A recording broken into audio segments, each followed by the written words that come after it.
Muy buenas noches, cuando son las 10:01 en la península, cuando son las 9:01 en las Islas Canarias. Como siempre, mandamos un fortísimo abrazo a nuestros hermanos de La Palma, bueno, que se siguen enfrentando al poder brutal de la naturaleza. Así que, bueno, ya sabéis que estamos con vosotros. Vamos a volver a hacer ese evento, como os decía, de recaudación de fondos.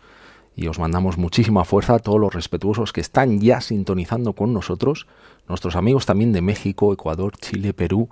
Bueno, ya son vuestras tardes por ahí. Y si nos estáis escuchando desde Google, desde iVoox, desde iTunes, bueno, todas las plataformas de podcasting, pueden ser las 4 o 5 de la mañana cuando estéis escuchando este programa, así que os mandamos pues también un abrazo a vosotros que escucháis Radio El Respeto desde vuestro coche conduciendo. Bueno, nunca se sabe, ¿no? Quería pediros, por supuesto, que aquellos que no estáis suscritos, nos llegan estadísticas y nos dicen, oye, hay 40% de la gente que ve los vídeos y no se suscribe. Acordaros de suscribiros, nos ayudáis a crecer y a tener a personas tan apasionantes como nuestra invitada de esta noche, la gran Catherine Lecuyer. Bueno, ella es doctora en Educación y Psicología, es canadiense, vive en Barcelona, es madre de 4 hijos, máster por IES, bueno, y una persona que yo llevo mucho tiempo detrás de ella para que viniese a Radio El Respeto, y es para mí un honor dar la bienvenida ya a Radio El Respeto a Catherine Lecuyer. Muchísimas gracias, Catherine, buenas noches. Buenas noches, Pablo, muchas gracias, el honor es mío. Bueno, que decían los respetuosos que nos están viendo ya que llevaba mucho tiempo detrás de que vinieses. ¿Sabes cuándo te mandé el mensaje? Por primera vez casi hace un año. Así que las cosas a fuego lento siempre son mejores. Así que me alegré un montón de que posiblemente, finalmente nos haya encajado a todos y que estés hoy aquí. Muchísimas gracias. No, gracias a ti. Y no es por falta de interés, es porque sencillamente no había visto el mensaje, porque estoy poco en redes. Bueno, sabes que siempre la ocasión es buena. Yo en aquel momento te había contactado, bueno, porque estaba muy interesado en hablar sobre el aprendizaje. Sigo estando interesado y gracias a que tú acabas de publicar un libro nuevo que compré, porque esto hay que contarlo, ¿eh? La gente piensa, estás haciendo publi. Bueno, este libro está comprado, este libro me lo he leído y es una... La verdad es que me ha hecho pensar un montón y te quiero dar las gracias por ello, porque hay libros que te transportan y esto, aunque es un diálogo del que luego vamos a hablar tranquilamente, me ha hecho pensar, reflexionar mucho y sobre todo he aprendido un montón de cosas que no sabía. Así que gracias. Gracias a ti por leerlo, porque si no hay lectores no hay autores. Bueno, ya sabes que yo te decía, hay que comprar libros. Aquí los respetuosos son muy de comprar. Bueno, tú has participado en numerosas iniciativas, has asesorado a gobiernos, has sido invitada en ponencias en las comisiones de educación del Congreso de los Diputados en España, también en la segunda cita europea de educación organizada por la Comisión Europea. Bueno, tienes un currículum absolutamente impresionante y la labor que estás haciendo a la hora de divulgar temas sobre educación y sobre aprendizaje, yo creo que no pasa desapercibida y la gente recordará a Catherine por su... Yo no sé si es un bestseller mundial, Catherine, Educar desde el asombro, y luego le siguió Educar desde la realidad. Todos los vínculos a todos los libros están en la descripción del vídeo, así que si estáis interesados, ya sabéis, podéis adquirir en vuestra librería, pero yo te contacté en aquel momento por aquel libro que no sé cuántas ediciones llevas, como 26, 27 ediciones. 32. Educar el asombro es 32 y el otro creo que son 17 o 15, no me acuerdo. Bueno, y este Conversaciones con mi maestra, dudas y certezas sobre la educación. Ya estás en la segunda edición, ¿eh? Eso es un milagro porque hace como 6 semanas que he salido y ya ha salido la segunda edición, o sea que estoy muy emocionada. Sí. Me dice el gran Nacho Sevilla, Pablo, enseña bien la portada que no se ha visto. Pues aquí está, Conversaciones con mi maestra, dudas y certezas sobre la educación, editado por Espasa. Gracias, Nachete, por recordármelo.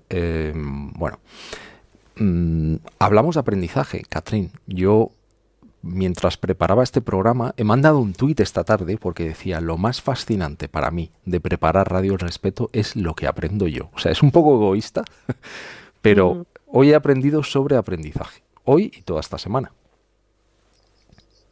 Claro, a ver, el libro en realidad es que Educar el asombro viene a ser es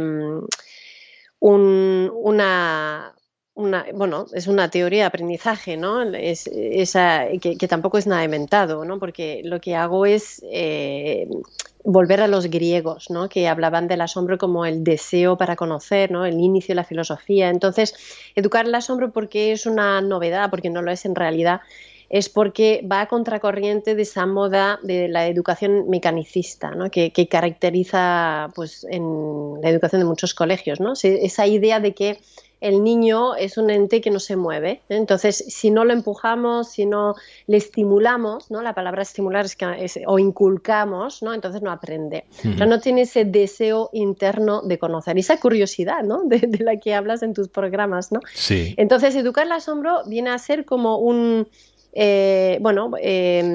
crítica a ese mecanicismo. Y educar en la realidad, pues es una crítica al constructivismo, lo llamo salvaje, ¿no? Esa idea de que la realidad se construye.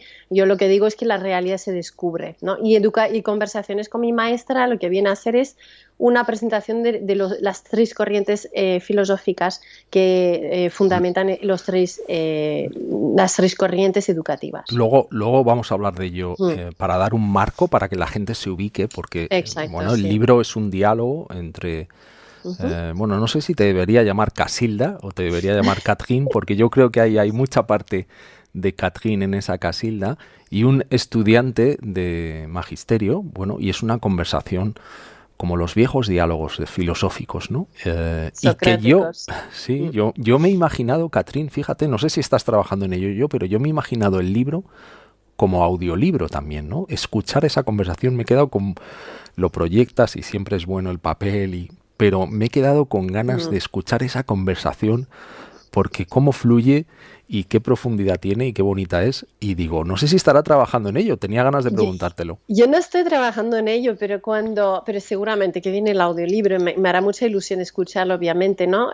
No creo que pueda hacer Casilda porque es una señora jubilada y no creo que tenga voz de persona tan mayor, pero cuando acabé el libro lo di de leer a un profesor de educación muy amigo mío, ¿no? Ignacio Bufarruy, y lo primero que me dijo es: esto es una obra de teatro para los alumnos de las facultades de educación. Yo creo que le mencionas en las gracias del final del libro, ¿no? Al profesor. Sí, pues ahí sí que te la has leído a fondo. Sí.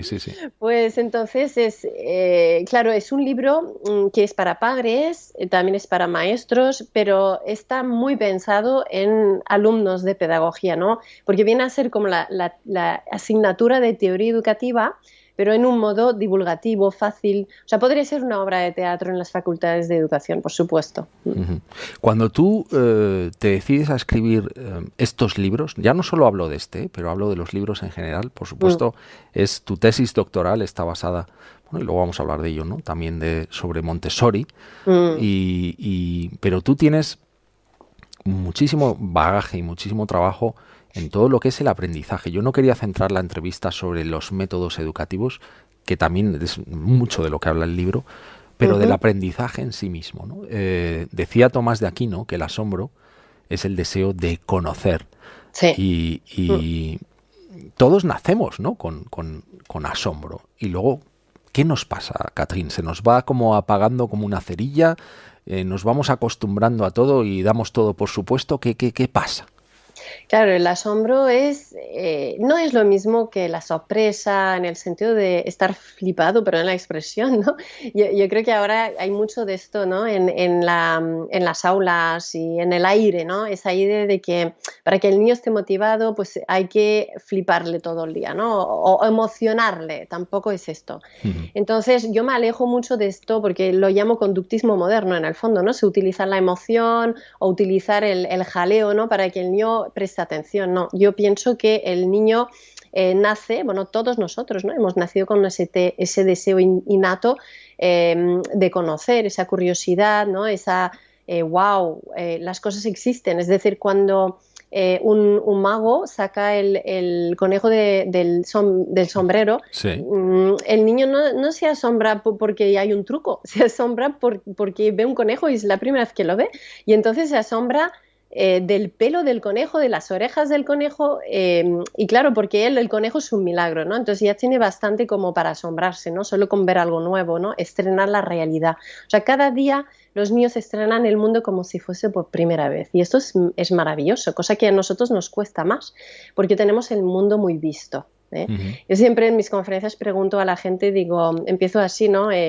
Digo, mirad a la persona que está a vuestro lado. Digo, cuando os habéis levantado esta mañana, ¿os habéis asombrado? Entonces ya todo el mundo se pone a reír porque obviamente la respuesta es no. Porque bueno, Lamentablemente no. nos cuesta porque Mm. damos todo por supuesto. Entonces, claro, ¿qué es el asombro? A mí me gusta la definición que es que no dar nada por supuesto, es decir, ver las cosas como si fuese por primera o por última vez. Y esto es Ujú. maravilloso, ¿no? Porque vivir así es como, bueno, la vida es un milagro, la vida es algo fantástico, maravilloso. Nunca nos desesperamos y nunca... Y claro, lo contrario del asombro sería el cinismo, ¿no? Que sería pues dar todo por supuesto, estar de vuelta de todo y en definitiva, pues no ser capaz de ver la belleza, ¿no? Porque la belleza también es lo que nos asombra, ¿no? O Te iba a sea, decir, ¿no? Que al final la belleza de la realidad, que tú hablas mucho de ello, ¿no? mm, Los niños necesitan tocar tierra, coger una manzana, dejarla que se caiga, y bueno, eso no puede compararse con la tecnología de ninguna de las maneras. claro, porque los niños, yo no sé si se cortó antes de hablar del conejo, ¿no? Pero supongo que no, ¿no? Se No, no, cortó no, eso se después. escuchó, se Vale, escuchó. vale. No, pues claro, los niños pequeños aprenden a través de los 5 sentidos y a través de las relaciones interpersonales, ¿no? Entonces, todo lo que es, pues por ejemplo, ¿no? Un mundo digital, ¿no? Una pantalla, pues incluso hay estudios, ¿no? Sobre eso, que se compara, pues, un niño que está mirando a una persona limpiándose las manos o comiendo una manzana en directo versus viendo una pantalla en 2 dimensiones, pues lo mismo, pero a través de la pantalla, pues el niño de 12 meses que está viendo eso mismo a través de una pantalla tiene un déficit de aprendizaje. ¿Por qué? Pues porque no es capaz de trasladar lo que se ve en 2 dimensiones en un plano en 3 dimensiones, ¿no? Entonces es un niño que le falta profundidad, ¿no? Realmente. Y entonces, bueno, pues eso, lo que los niños aprenden a través de lo que ven, de lo que oyen, de lo que tocan, necesitan tener ese contacto, ¿no? Y por eso yo soy tan amante también de la pedagogía montessoriana, porque hay mucho énfasis en lo que es la educación sensorial, ¿eh?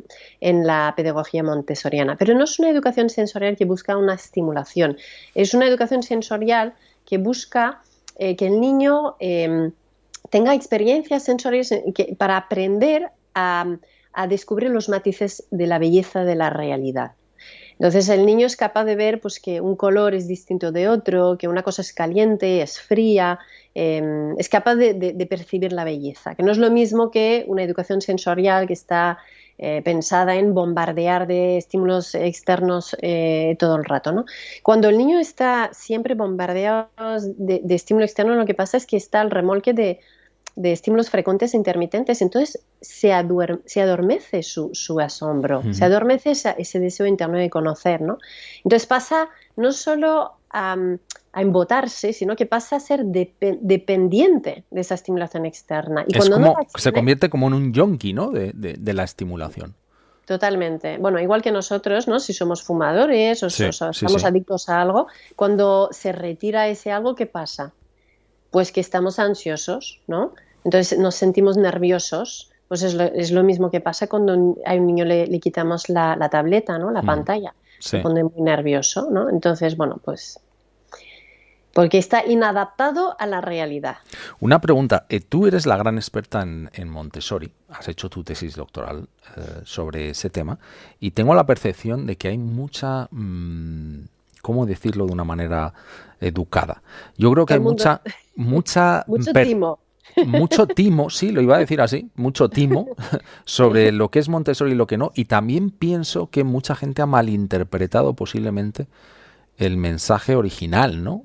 Totalmente. Que ella, con su complejidad, porque también hay que decirlo, porque todo lo que he estado leyendo e indagando no era un mensaje sencillo y ella, la manera que tenía de expresar las cosas, pues también podían ser en algún momento un poco caóticas y la interpretación, pues también tú lo has contado alguna vez, ¿no? Que a raíz de traducciones y traducciones el mensaje como que se ha ido prostituyendo de alguna manera, entre comillas, pero que hay mucha gente o muchas escuelas, y luego vamos a hablar de ello también si quieres, que bueno, promulgan el método Montessori sin que en realidad se ciña al original, ¿no? Es como un sucedáneo extraño.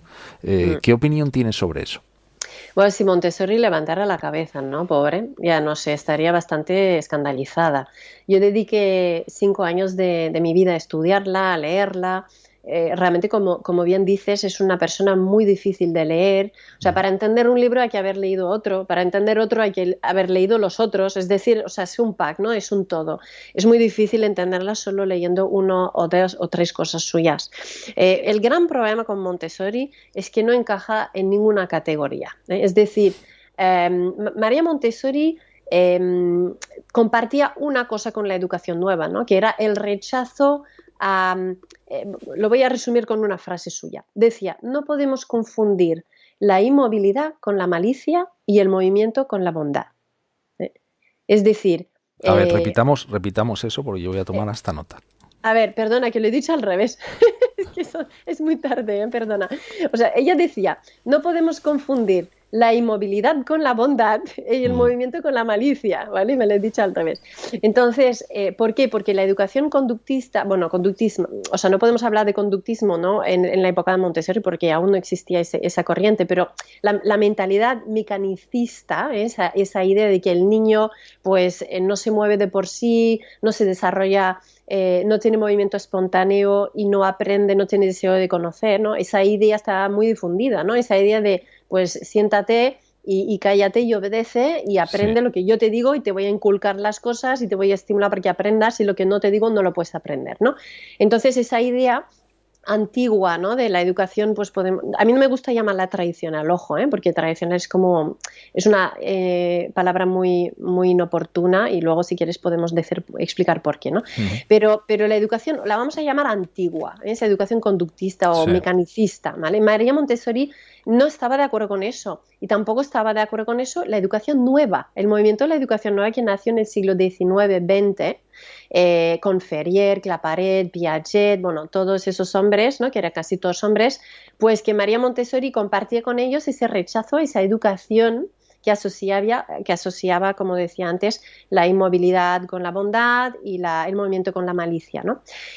Pero ella no compartía todo lo que defendía la educación nueva. Es decir, que ella, por ejemplo, no estaba a favor... Bueno, sabes que esa educación nueva ha nacido de la filosofía russoniana, ¿no? De Rousseau. Entonces, para la educación nueva es muy importante pues todo lo que es experiencias sensoriales, pero hay una especie de desprecio, ¿no? Por todo lo que es conocimiento, abstracción. O sea, Rousseau decía que odiaba los libros, decía pues que no teníamos que pensar mucho, ¿no? Que no teníamos que asombrarnos. De hecho, decía que todo esto era muy malo porque había que desear solo aquello que podía satisfacer nuestras necesidades básicas y primitivas. Había que volver al estado primitivo, ¿no? No fue Rousseau el que mandó a sus hijos a un orfanato. A un orfanato. Eso es una cosa que está muy difundida. Yo no Tengo sé que decir que no es verdad, no a lo mejor. Probado, o sea, yo no soy una experta en Rousseau, soy una experta en Montessori y de paso estudié a Rousseau, pero este tema yo hablé con una persona que sabe mucho de Rousseau y me dijeron que no son cosas probadas,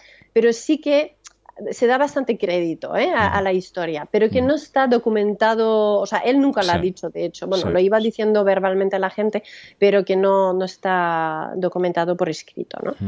Pero bueno, era una persona, un sofista, una persona completamente incoherente, que decía A, luego decía B, luego decía C, y, o sea, se contradecía de una página a la otra, ¿no?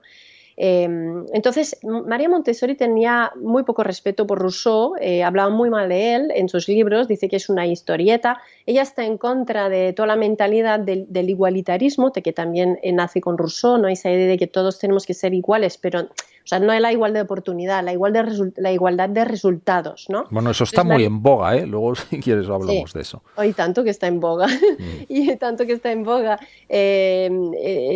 Claro, esa idea de que para ser iguales hay que nivelar por la base, ¿no? Esto es muy rousseauiano, y quien diga lo contrario hoy, pues hay que estar muy preparado para recibir tomates, ¿no? Pero yo no estoy de acuerdo con eso, por ejemplo. Yo pienso que, por supuesto, somos iguales de los seres humanos, somos todos dignos, ¿no? Tenemos esa dignidad, pero que no tenemos las mismas capacidades, ¿no? Ese igualitarismo pues que da pie por ejemplo, pues a la especie de adulación o el afán, ¿no? que hay por teorías como, por ejemplo, la inteligencia múltiples y esas cosas.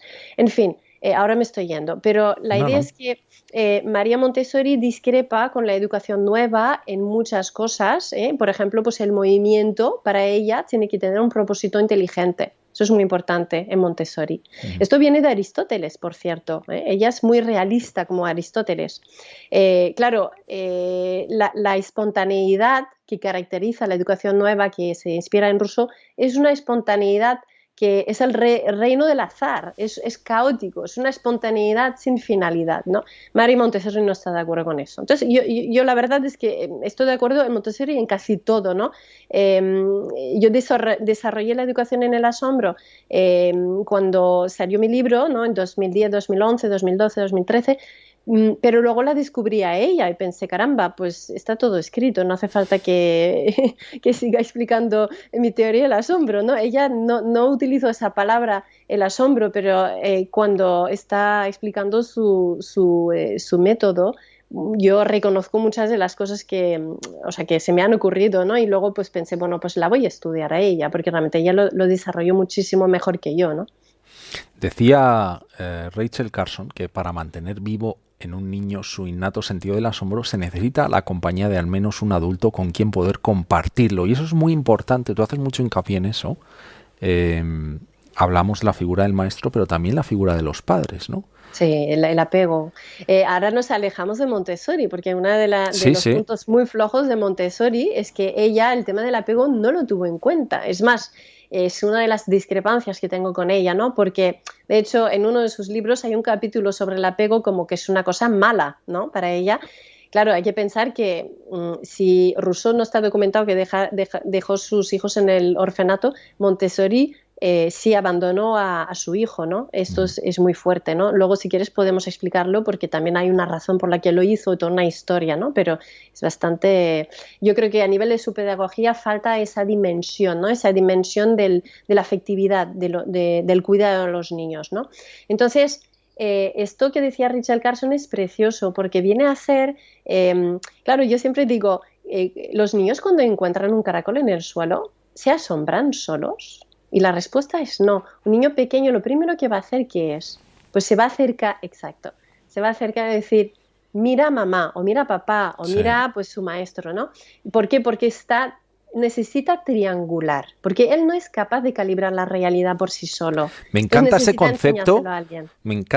concepto, porque cuando lo estaba leyendo he pensado en un GPS, ¿no? Digo, los niños hacen como un GPS, triangulan entre, bueno, el niño, la realidad y su vínculo, el apego, ¿no? Hacen, bueno, como un GPS, ¿no? Para, es que lo llaman para ubicarse. Totalmente, lo llaman la base de exploración y eso, la expresión base de exploración no es mía, es una expresión que viene de la teoría del apego, ¿no? Entonces, el apego es un vínculo de confianza que el niño desarrolla con su principal cuidador que responde a sus necesidades básicas a tiempo. Y esto se desarrolla de 0 a 18 meses sobre todo, pero después ya toda la vida pues tiene que haber un mantenimiento del apego, ¿no? No del vínculo, del esquema de apego, ¿no? Porque el primer apego es el que va a marcar luego la calidad de los apegos que vendrán, ¿no? Es decir, si un niño desarrolla un apego seguro con su principal cuidador, este niño tiene más confianza en sí. ¿Por qué? Pues porque le atienden, el mensaje que recibe es: valgo la pena. Puedo confiar en el mundo, en los demás. El mundo no es hostil.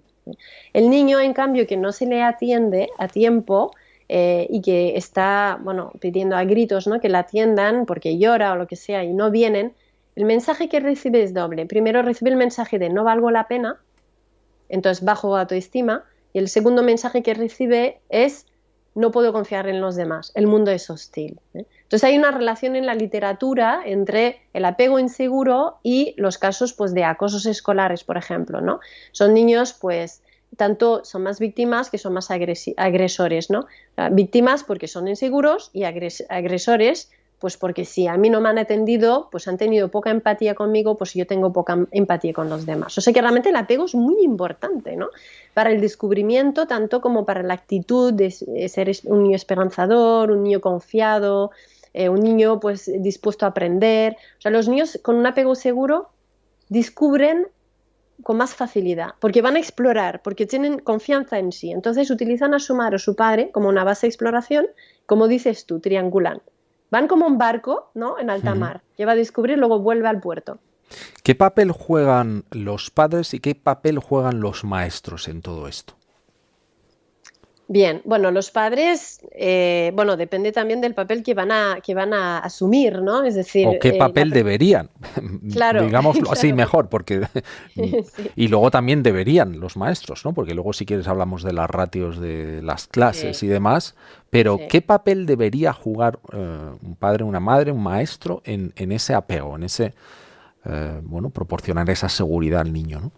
A ver, yo soy a favor, ya sé que es un escándalo lo que voy a decir y obviamente luego hay que matizar y contextualizar, ¿no? Pero soy a favor del cuidado del cuidado parental, ¿eh? Entonces, yo creo que en los primeros meses de vida del niño, hasta los 18 meses, idealmente, ¿eh? Pues, y esto no es una opinión, es una opinión que está basada, pues, en los estudios que he leído sobre el apego, ¿no?, que tendría que haber un cuidado parental. Entonces, estoy a favor de una baja de maternidad, de paternidad que sea muy larga y no estoy de acuerdo en que sea obligado que lo coja el hombre y la mujer así por las Ya. políticas del gobierno, ¿no? O sea, yo pienso que cada familia se tendrá que organizar para que sea el mismo cuidador que esté a cargo del niño cuanto más tiempo posible, ¿no? Que haya El una hombre o la mujer. flexibilidad para Sí, intercambiar, o sea, que sea completamente sí, flexible porque las exacto. circunstancias de cada uno son las que son. Exacto, pues si el hombre quiere tomar las dos bajas en palmar, ¿no? Y la mujer pues a trabajar, pues que sea así o al revés, ¿no? Pero que no se imponga pues tantos meses para uno o tantos meses para el otro, ¿no? Ujú. Porque eso está mucho más en línea con lo que defiende la teoría del apego, que tiene que haber menos rotación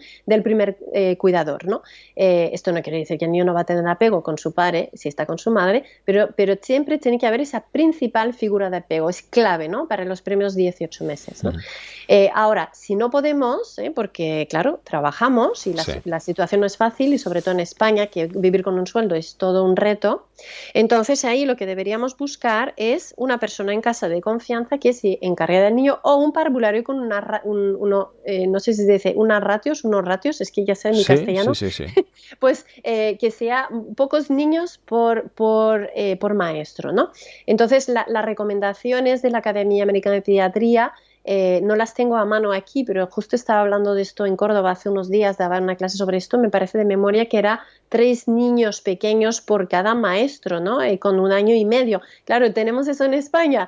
Pues no, no tenemos eso en España. Entonces, cuando dicen que las ratios no son importantes, pues no es verdad, no son claves, ¿no? Sobre todo en el preescolar. Es muy importante porque permite, claro, ¿cómo podemos establecer un vínculo de apego en una aula de 23 niños pequeños y además nos están diciendo que hemos de hacer estimulación temprana, inteligencias múltiples y bueno, todos los Bueno, métodos luego, estos luego que... vamos a desmontar muchas de esas Sí, cosas.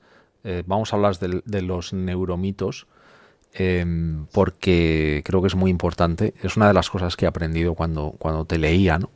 Eh, Muchas de las personas que nos están escuchando o viendo pueden pensar que tú, bueno, has dado esa recomendación, ¿no? Que de 0 a 18 meses, y has insistido en algo que creo que es muy importante, que es que está basado en ciencia, está basado en estudios, está basado en estudios bien hechos, que luego hablaremos de todo eso, porque hay otros neuromitos que son malas interpretaciones de la literatura neurocientífica que te dicen, oye, el cerebro tienes una ventana de oportunidad y hay que aprovecharla, pero bueno, hay muchas cosas que también no son verdad, ¿no? Y que se nos han contado, pero luego lo vamos a desmontar poco a poco. Entonces, si te parece, estábamos hablando de los maestros, de las ratios, de cuántos alumnos. Los maestros al final tienen que jugar varios papeles, ¿no? Sí. Sobre todo es decir, en infantil lo más importante realmente es la relación interpersonal y las experiencias, no la estimulación, las experiencias sensoriales, ¿no? Entonces, esto insisto muchísimo en el libro que has traído, ¿no? En Conversaciones con mi maestra, insisto muchísimo en la importancia de no aplicar un método que se debería aplicar en una etapa a otra etapa. Es decir, que en la educación preescolar, pues no estamos en un momento en el que hemos de dar discursos, ¿no? Instrucción directa a través de un discurso, una clase magistral, y tampoco es el momento, pues, de transmitir conceptos de abstracción, ¿no? Porque los niños aún no tienen la capacidad de abstracción desarrollada. Esa capacidad se desarrollará cuando empiezan en la escuela primaria, ¿no? Y esa es la razón por la que entonces, pues, toca, pues, las asignaturas, la transmisión de conocimiento y poco a poco, pues, cada vez más exigencia, ¿no?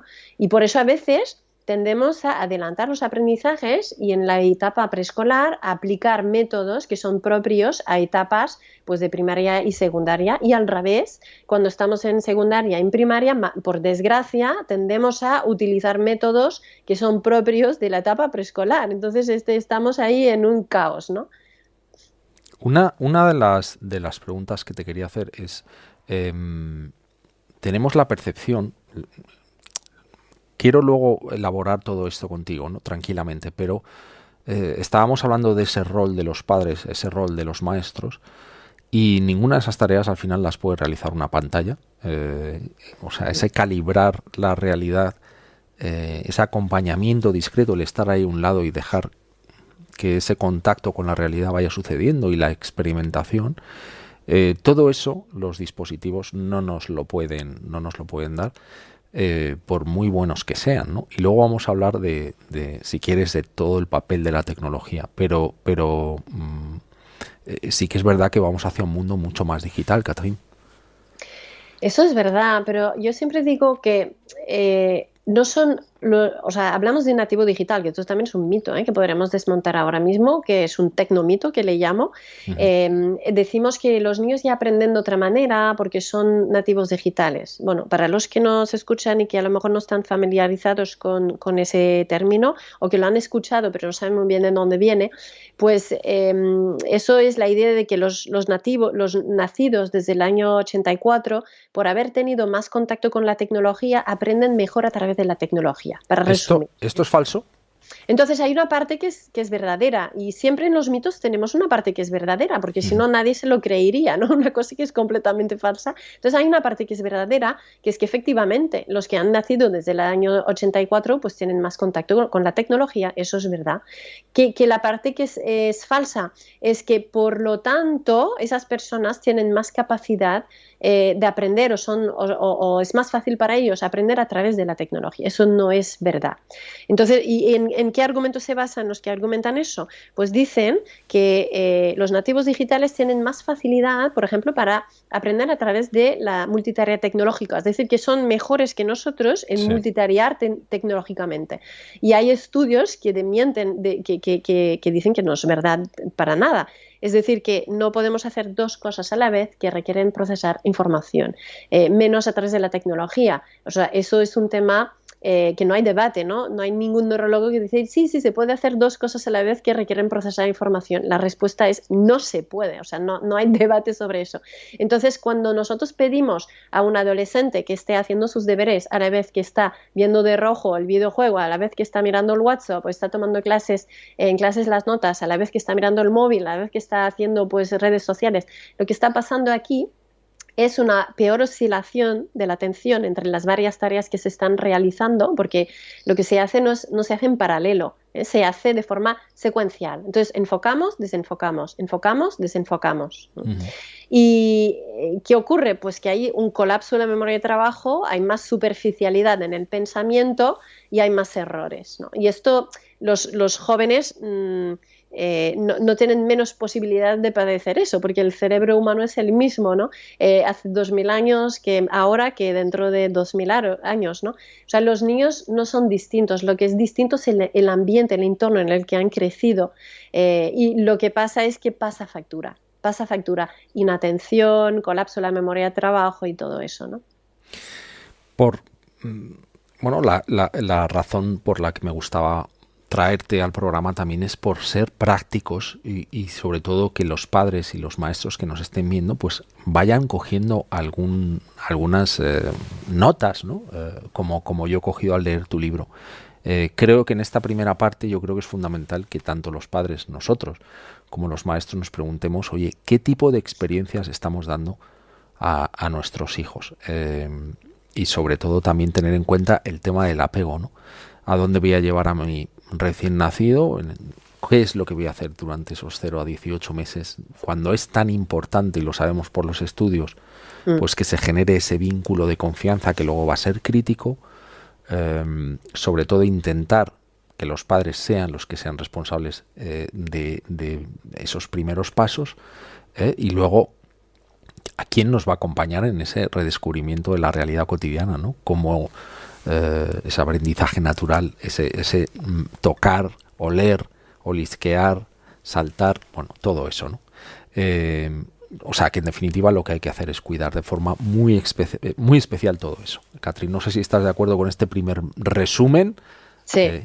Y Pero luego es importante que los maestros no caigan en una serie de neuromitos, ¿no? Para enlazar quizás con el tema que querías tocar. ahora ¿no? lo Si vamos me a tocar, permite. sí. Vale. Claro que sí. Vamos a hablar de los neuromitos si quieres.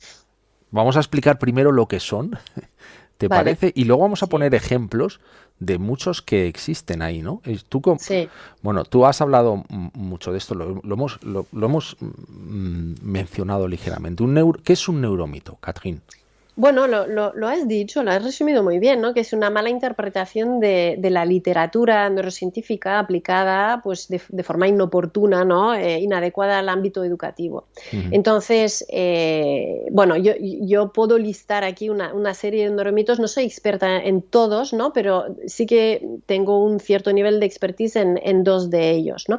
Que es el mito porque he publicado en revistas indexadas sobre estos temas, que es el de los primeros 3 años, ¿no? La idea de que hay una ventana, se llama el mito del periodo crítico, o en inglés es el mito de los primeros 3 años. Es la idea de que durante esos primeros 3 años todo se juega, ¿no? Que hay una ventana de oportunidad para el aprendizaje en una serie de cosas que luego si no hacemos esto en ese momento, después ya se cierra esa ventana de oportunidad para siempre y este niño no podrá aprender aquello. Eso no es verdad. La literatura científica lo que nos dice es que hay periodos críticos para el desarrollo, pero no para el aprendizaje, que son dos cosas distintas. Y te voy a dar un ejemplo para que que la gente que nos escuche entienda mejor. Si cogemos un gato y ¿cómo se dice? Vendar los ojos, ¿no? Sí, le vendamos Sí, le los tapamos ojos. los ojos durante pues unos meses, después le quitamos la tela, ¿no? Y Sí. ese gato está ciego, o sea, no podrá desarrollar el órgano de la vista adecuadamente. ¿Por qué? Pues porque para el desarrollo de la vista en los gatos hay un periodo crítico y si el gato no tiene contacto con la luz y con los objetos y con el mundo que le rodea con luz, ¿no? Durante esos meses, pues luego ese periodo se ha perdido para siempre. Este gato nunca va a poder ver nada, ¿no? Entonces eso es un periodo crítico. Obviamente, periodos críticos con los seres humanos a nivel de desarrollo, pues no podemos hacer ese experimento, ¿no? O sea, bueno, incluso con un gato me parece poco ético, pero, o sea, vamos, Sí. con un ser humano sería inmoral, ¿no? Entonces, periodos críticos de desarrollo pues los conocemos pues de rebote, ¿no? Viendo niños que estaban en situaciones pues infrahumanas, ¿no? A lo largo de la historia en los orfanatos, por ejemplo, conocemos de algunos, ¿no? O por ejemplo pues un niño que era sordo de nacimiento luego se le ha puesto un implante o bueno. Pero a nivel de aprendizaje no hay periodos críticos. Ahora sí, hay gente que dice, ya, pero si yo aprendo un idioma de pequeño, es más fácil. Sí, sí, sí. Bueno, pues a lo mejor lo podemos aprender pues con más facilidad, que sería un periodo óptimo, pero no crítico. Es decir, que siempre lo podremos aprender. Yo, por ejemplo, el castellano es mi tercer idioma, lo aprendí con 27 años, ¿no? Pues Bueno, lo hablas increíblemente y además rápido, ¿eh? Porque te oigo hablar y digo, jolín, tu tercera lengua, ya. pero, Pero hay cosas, ¿no? Mis hijos siempre se ríen, ¿no? Brócoli, universidad, zanahoria. O sea, hay cosas que nunca voy a poder decir bien. O sea, no, quizás porque no me esfuerzo, pero llega un momento y dices hasta aquí, ¿no? Porque no, el acento perfecto sí es verdad que es mejor si lo enseñamos al niño en la infancia. Pero ¿por qué los adultos aprenden tan rápidamente o tan lentamente un idioma? Tiene mucho que ver con el hecho de que yo, por ejemplo, estaba aquí pues con un marido que habla castellano, hablo en castellano con mis hijos, trabajo en la castellano. inmersión total, vamos. Total, exacto. Y claro, un niño pequeño es una esponja. Esto lo decía María Montessori, hablaba de la mente absorbente, ¿no? Un niño pequeño lo ponemos a aprender un idioma y es que solo hace eso, pensar en las palabras, repetir, ¿no? Entonces acaba clavándolo, ¿no? Y los adultos, si se dedican realmente a eso, también pasa lo mismo. Lo que ocurre es que la gran mayoría de los adultos que estamos en una situación de aprendizaje del idioma tenemos mil otras cosas que hacer y por eso no aprendemos tan rápidamente, no porque no somos capaces, ¿no? Bueno, pero muy importante el titular, el cerebro es plástico y se puede modificar a lo largo de toda la vida, señoras y señores, y el bombardeo temprano de esa información de la que hablábamos antes, entonces no tiene sentido. Esto es un neuromito. A mí me gustaría tirar de las orejas a Hillary Clinton por una cosa que dijo. Eso fue un escándalo, porque cuando dijo eso, que no tengo la cita exacta, quizás la tienes tú, pero dijo que la arquitectura del Sí, cerebro... la tengo, si quieres te la leo. Vale. Año 97, en un Mira, discurso dirigido a educadores en la Casa en la Blanca. Casa Blanca, sí, Sí, sí. ella dijo, en el momento en el que la mayoría de los niños empiezan la escuela infantil, Toda la la, arquitectura del cerebro está acabada. la arquitectura del cerebro está esencialmente construida. Sí, sí, sí, ¡Bum! sí. ¡Pum! Pero es que no sabes el escándalo que ha causado esto, porque en el momento que ella dijo eso, es cuando los neurólogos se han dado cuenta de que se había como malinterpretado. A ver, es que hay una razón, por la que cuando hablamos de malinterpretación, es que no sé si Sí, sí, enrollarte en pero esto. no te estás enrollando, yo creo que es muy importante, ¿no? Por eso se llama Vale. neuromito.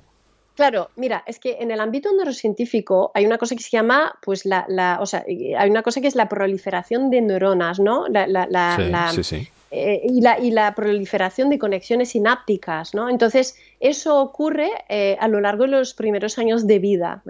Entonces, entonces hay muchas personas que han concluido de eso, que todo se juega en ese periodo en que se crean y se multiplican las conexiones sinápticas. Pero es un error porque lo que sabemos hoy en neurociencia es que esa multiplicación de neuronas y de conexiones sinápticas ocurre en un ambiente normal con una cantidad mínima de estímulos. No hace falta una sobreestimulación. ¿Y de dónde viene O sea, confusión? esto de poner a los niños músicas de Mozart, enseñarles... No. No. ¿Y de dónde viene la confusión? Es muy interesante. Viene de un experimento que se ha hecho con ratas. Entonces, cogieron unas ratas en una jaula que estaban pues con túneles, ruedas, ¿no? Juegos y, bueno, Sí. comida, luces y otras ratas que pusieron una caja que estaba cerrada, que no había luz, que no veían nada, que no tenían ningún tipo de estímulo. Estaban en una situación drástica de carencia de estímulos, ¿no? Y entonces las ratas que estaban con jaulas y ruedas se desarrollaron mucho mejor a nivel pues ¿no? de neurológico, ¿no? Entonces concluyeron de ese experimento pues que cuanto más estímulos mejor.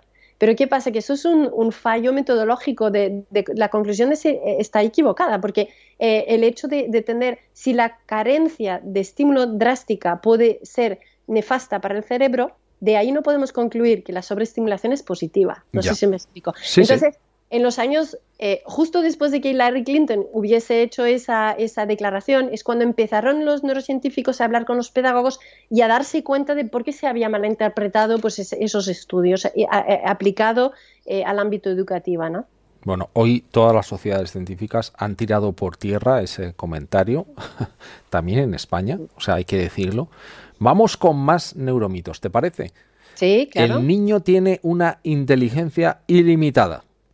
Bueno, a ver, esto va de la par con otro, que es que solo utilizamos el 10% de nuestro cerebro, Bueno, ¿no? Catherine, Claro, ¿cuántas veces hemos escuchado eso? Mm. Solo utilizamos una parte muy pequeña de nuestro cerebro. Yo creo que todos lo hemos escuchado al menos una vez. No, pero además es que, bueno, utilizamos todo el cerebro, o sea, incluso el cerebro pues está en funcionamiento incluso cuando estamos durmiendo, ¿no? Todo esto viene de la película Lucy, también son cosas que no ayudan, ¿no? O sea, que fomentan esos neuromitos, esas películas o en la industria, incluso lo llamo del consejo empaquetado, ¿no? Esa idea de que si compras una tableta para tu hijo, pues vas a desarrollar al máximo ese 90% Sí. de que está durmiendo, ¿no? No, no es verdad. Es decir, que el niño aprende a su ritmo y hay que darle oportunidades de belleza, ¿no? De un ambiente que es rico, que es bello, que se ajuste a sus ritmos internos, ¿no? Para que él, con su asombro, vaya descubriendo esa realidad, ¿no? Todo esto que está como sobreestimulando desde fuera hacia adentro al niño hace que el niño se embote, se apalanque y se vuelve pasivo. Es todo lo contrario que estamos consiguiendo. De hecho, hay estudios que relacionan la sobreestimulación con pues la impulsividad, la inatención. De hecho, hay un estudio, ¿no?, de Dimitri Christakis, que dice que por cada hora de vídeo, de DVD que ve un niño de 0 a 3 años, cada hora al día, obviamente, ¿no? Cada hora, pues 10% más de probabilidad de tener inatención con 7, ¿no? Lo que no está probado, y siempre lo digo para matizar mucho ese estudio, es que o sea que está probado que hay una relación, pero no sabemos cuánto tiempo dura. Es decir, si nosotros reducimos, ¿no?, esa sobreestimulación, Claro, si puede ser si que es haya algo una marcha permanente, atrás. claro, Exacto. muy importante Porque, eso. como decías antes, el cerebro es plástico. Que puede ser Por lo plástico malo y también. por lo bueno. Claro, eso es lo que te iba a decir. Puede ser plástico también para lo bueno. Oye, todos estos neuromitos, yo creo que nos han ido alejando a los padres un poco de esa sensibilidad, ¿no?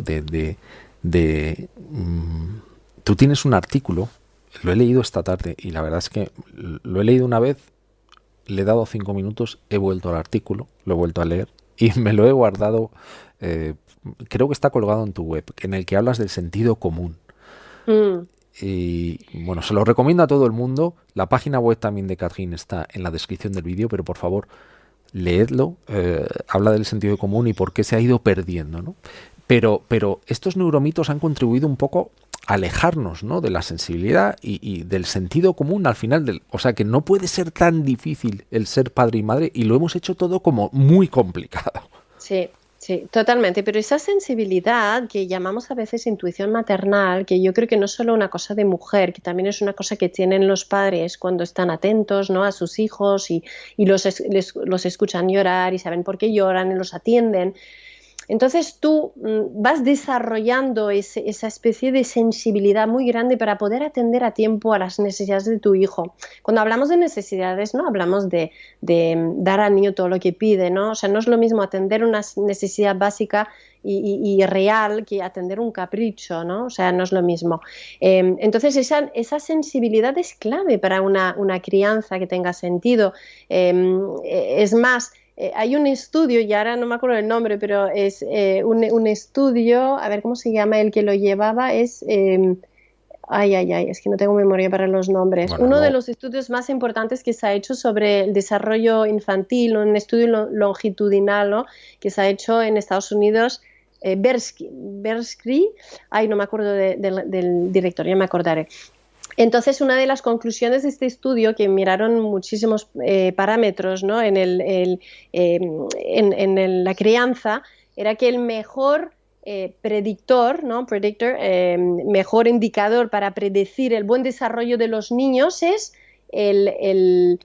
la sensibilidad paternal en el sentido de o madre o padre, ¿no?, en general. O sea, la sensibilidad, esa capacidad de sintonizar con el niño, con sus necesidades, con lo que necesita en cada momento, saber por qué llora. Claro, ¿qué pasa? Que tenemos los neuromitos que nos dicen pues que hemos de sobreestimular, entonces estamos prestando más importancia a la parte cognitiva, que a la parte afectiva, que eso es un problema, y tenemos también a la industria del consejo empaquetado, que también ha hecho mucho daño, ¿no? Que Bueno, luego, esto es pues el método abrimos, Estoril. aquí abrimos la caja de Pandora, ¿eh? Sí. Vamos a hablar de ello. Pues eso, o sea, los autores, ¿no? Que escriben libros, que claro, yo cuando he escrito Educar al asombro he querido alejarme de esto, ¿no? De dar consejos y pautas y decir a la gente lo que tiene que hacer. No, porque los padres ya tienen la sensibilidad. Entonces, lo que hemos de hacer es que pasen mucho tiempo con sus hijos y desarrollen esa sensibilidad, ¿no? Y explicar el porqué y el para qué de las cosas, ¿no? Y entonces cada padre, cada madre, pues toma decisiones, ¿no? Y sabe por qué hace las cosas y lo que necesita su hijo. Pero, Catrina, aquí te tengo que interrumpir. Luego la gente me echa unas broncas cuando interrumpo a lo invitado. Pero ¿no crees que todo esto suena un tanto ficticio? Porque al final, con el ritmo de vida que llevamos los padres, con la exigencia laboral que tenemos, con todas las dificultades con las que encontramos para llegar a fin de mes, con todo eso, ¿cómo desarrollamos todo esto que nos estás diciendo? O sea, ¿cómo se puede conjugar todo esto? ¿Cómo se puede ser exitoso, tener éxito en esta tarea? Yo no puedo dar recetas, o sea, porque no la hay, ¿no? Pero lo que sí que puedo decir es que es muchísimo más difícil educar sin el vínculo de apego y sin la sensibilidad maternal y paternal a los hijos. O sea, realmente aquello se puede convertir en un infierno, ¿no? Porque, bueno, primero porque no tenemos esa conexión, ¿no? En primera persona con ese niño. Entonces, es cuando justamente nos decidimos de ir a por la industria del consejo empaquetado. Entonces empezamos a leer libros que nos dicen cómo hemos de hacer para que beba, que coma, que obedezca y que duerma, Sí, ¿no? sí, sí. Y entonces, claro, ponemos en práctica estas pautas pensando que van a funcionar, pues que no nos funcionan, nos enojamos, entonces empiezan los gritos y educar con gritos no es agradable, ¿no? Entonces yo siempre digo, vale, no es un atajo, es un camino un poquito más largo, pero es muchísimo más fácil educar cuando tomamos ese camino más largo, pero de lejos, de lejos. Porque luego esto, me imagino que tiene un efecto acumulativo positivo y a lo largo de la evolución del niño, todo esto, claro, todo ese trabajo que vas haciendo, luego te va ayudando, ¿no? A medida que vas avanzando, entiendo. Claro, porque hay muchos padres que porque asesoro a veces, ¿no? Hay padres que me hacen consultas y una de las cosas que más escucho es no me obedece o no me hace caso, ¿no? Claro, es que el tema de la obediencia es todo un tema, ¿no? Yo me acuerdo de escuchar un pedagogo que iba a dar una conferencia cómo mandar, ¿no? Y digo, no, o sea, a ver, ¿qué es la obediencia? La obediencia en realidad no es el resultado de un sistema de orden y mando, ¿no? No es eso la obediencia. La obediencia es muy sencillo, es un vínculo de confianza. ¿Y qué hemos dicho que era el apego? Un vínculo de confianza. Entonces, cuando nosotros sabemos que nuestros padres están por nosotros, que nos atienden a tiempo, cuando somos pequeños, claro, luego cuando nos exigen, el apego es la base para la obediencia, pero no una obediencia de ciega, de un niño que hace las cosas porque tiene miedo de que le vayan a pegar o porque le prometen una recompensa, Sí, sí, sí. Una obediencia inteligente, ¿no? De un niño que sabe que le está proponiendo sus padres pues una cosa que es para su bien, ¿no? Para él. Y confía en ellos, ¿no? Y entonces lo hace porque piensa que es lo correcto, ¿no? Y eso es la obediencia que tiene sentido, la obediencia de verdad, ¿no? Entonces, en ese sentido, lo que decía, es un camino más largo, pero es un camino pues que da mucho mejores resultados, ¿no? Educar a un hijo es tiempo. O sea, yo creo que realmente lo que hoy en día jugamos en desventaja, ¿no? Es que no tenemos tiempo. O sea, realmente. Entonces, claro, hay que buscar el tiempo. Entonces, ¿cómo lo hacemos? Bueno, pues tampoco quiero dar consejos, pero de verdad, por ejemplo, yo veo que las familias que funciona muy bien todo, o sea, calculan ahorran tiempo, por ejemplo, pues a lo mejor pues ven menos tele o no lo sé, pero vamos, que el tiempo todos tenemos 24 horas al día, ¿no? Sí, Entonces hay que a mí hay buscarlo, mucha ¿no? gente que me dice, oye, ¿cómo haces, no? Para que te dé... Digo, pues tengo las mismas horas que tú, lo que pasa es que las aprovecho de otra manera, ¿no? Dedico tiempo a cosas que quizás pues tú no lo hagas pues a lo mejor me rinde más o a lo mejor me rinde menos, ¿eh? Siempre hay gente. Tuvimos a la flaca, bueno, una actriz, modelo ecuatoriana, estuvo en Radio El Respeto la semana pasada y llamó mucho la atención que ella conscientemente decidió no tener hijos, ¿no? Ujú. ¿Cómo te planteas tú ese dilema, ¿no? En el que alguien diga, oye, en este momento de mi etapa profesional no voy a poder, porque parece que nos vamos metiendo en esa rueda y al final es como, oye, hay que tener hijos, se te pasa el arroz, no sé qué, no sé cuántos, pero no te has planteado, o sea, ¿tú crees que hay que hacer un trabajo de base, Catherine, de decir cuánto tiempo voy a poder dedicar, cuál va a ser, cuáles son mis circunstancias? ¿Tú crees que también eso es importante? A ver, yo por supuesto que no diría nunca a nadie si tiene que tener hijo, no, ¿eh? O sea, digo que, Sí, por o supuesto. tampoco, vamos, yo creo que esto es súper personal, ¿no? Lo que pasa que sí es verdad que me parece triste las personas pues que lucen al hijo como un trofeo, ¿no? Es decir, que el niño no es una propiedad, o sea, decir que las personas, ¿no? Hemos visto en la década en el año 2000, ¿no? Las portadas de las revistas pues la exclusiva, ¿no? De la barriga de una y de otra, ¿no? Como si aquello fuese un trofeo, el embarazo. A mí me da mucha pena eso, es cosificar al niño, ¿no? Ujú. Entonces, tener un niño no es un derecho, no es yo creo que es un regalo y yo creo que es también una responsabilidad muy grande, ¿no? Uno tiene que ser consciente, no es para pasar el rato, porque ahora, mira, me estoy aburriendo y voy a tener un hijo, o sea, no, es mucho trabajo tener un hijo. De hecho, yo creo que se explica muy poco eso a las mujeres. O sea, lo estaba hablando con unos amigos del fin de semana, ¿no? En bachillerato, que hay discursos, ¿no? De graduación y les hablan de los grandes profesionales que van a ser.